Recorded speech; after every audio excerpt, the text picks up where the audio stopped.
Prendre ta place, ça fait peur. Et tu as raison d'avoir peur, parce que ça va te bousculer à un point énorme. Ouais, aujourd'hui je suis là pour te dire des vérités, pas de faux semblants bisounours.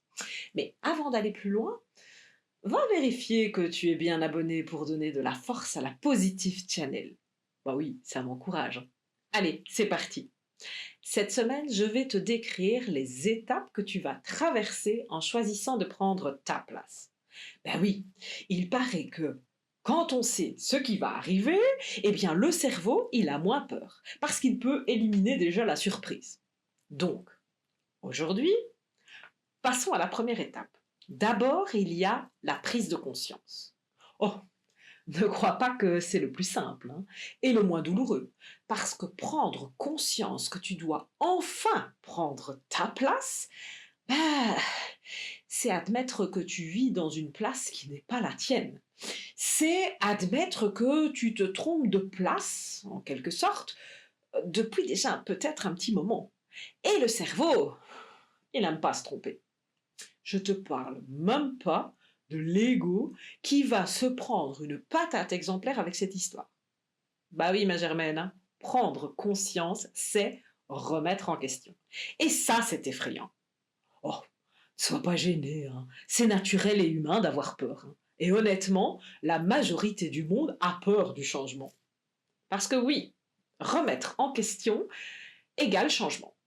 En tout cas, c'est ce qu'on s'imagine. On l'imagine comme le big nettoyage de printemps. Surtout d'ailleurs, ne manque pas les prochaines semaines, enfin non, les prochaines parties de cette semaine, parce que tu vas comprendre qu'on parle plus de réveil que de changement à proprement parler. Mais une chose à la fois. Revenons à notre prise de conscience. Ok, je ne suis pas à ma place. Youhou, ça, c'est fait. Ouais, mais alors, c'est quoi et où ma place? Et c'est là où le piège de la peur et de la remise en question arrive. Comme la suite, elle est floue et effrayante, eh bien on revient vers ce que l'on connaît, le connu. Sauf que c'est trop tard, c'est foutu. Bah oui, tu sais, tu peux plus dire je savais pas, tu sais. Tu ne peux plus retourner ni vu ni connu dans ton petit train-train quotidien.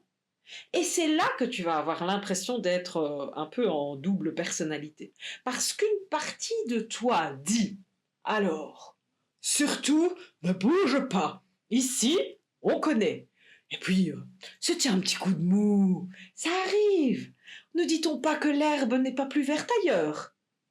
Ouais. Mais ça, c'est sans compter sur l'autre toi, qui va répliquer directement. Ouais bah, ici, c'est certain qu'elle n'est plus verte, hein, du tout, hein, et depuis un petit moment. Hein. Et puis franchement, là, j'ai l'impression de squatter à nouveau chez ma mère avec cette vie. Hein. Alors, soit on refait toute la déco, soit on change de baraque, mais là, on peut plus rester comme ça, ma Germaine. Hein. Eh ouais, tu vois le truc? Et tu vas ainsi entamer une traversée du désert. Mais genre, les montagnes russes émotionnelles à Dubaï, hein? Ah ouais, comme à Dubaï. Du désert et du bling-bling. Du sourire à tout va pour des larmes noyées dans la douche. Du je vais bien, tout va bien. Ah, si ça continue, je me casse à Vegas avec le jardinier. Juste parce que tu sais. Parce que tu as mis le doigt sur le bobo. Et que ça pique. Et franchement, ce qui fait le plus mal, c'est pas le bobo, hein, c'est l'instabilité.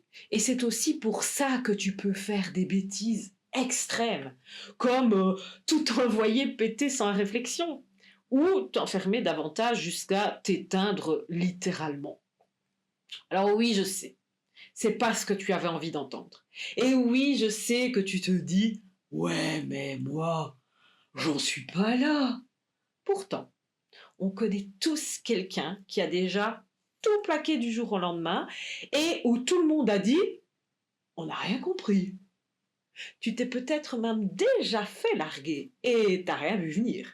Tu as peut-être tout largué. Et l'autre en face de toi, patron, mec, femme, on s'en fout, ben, un peu tombé de sa chaise quand tu lui as dit. Alors que toi, l'affaire, elle était pliée déjà depuis quelques semaines dans ta tête. Hein.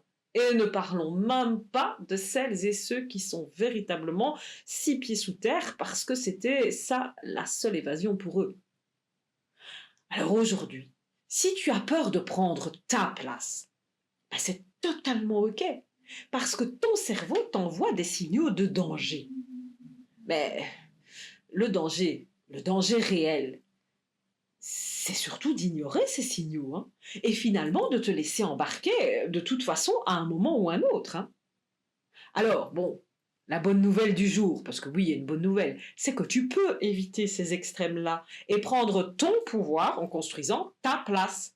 Mais ça va d'abord demander de déconstruire. Ça va d'abord demander d'abandonner certaines choses. Tu vas d'abord devoir faire l'inventaire de ton état actuel. Et ça, ah, je te l'accorde, ça fait peur. C'est d'ailleurs exactement la raison d'être de mes accompagnements aujourd'hui. Ne pas te laisser seul dans cette peur. Ne pas te laisser t'abandonner toi parce que tu as peur d'abandonner des croyances qui en plus sont périmées pour toi. Alors il y a par exemple la positive immersion du 8 au 11 octobre à Lyon. Là, on va réaliser ensemble ce parcours essentiel qui est de prendre ta place. Mais le réaliser vraiment, hein, concrètement, sûrement, mais concrètement. Et puis, bah, pour te soutenir au quotidien, tu peux évidemment rejoindre le Positive Club chaque mardi. En groupe, en communauté, on se soutient, on s'entraide. Ou entrer en accompagnement individuel avec moi si tu veux un chemin complètement personnalisé. Je te laisse en description tous les liens nécessaires, je sais que tu vas y faire. Et avant de te laisser pour cette première partie, rappelle-toi, le courage n'existe pas sans la peur, car il n'aurait rien à surmonter tout simplement. Alors, let's go pour tes plus beaux rêves. Je suis Déborah, ta positive coach de ta vie. Ciao, à demain.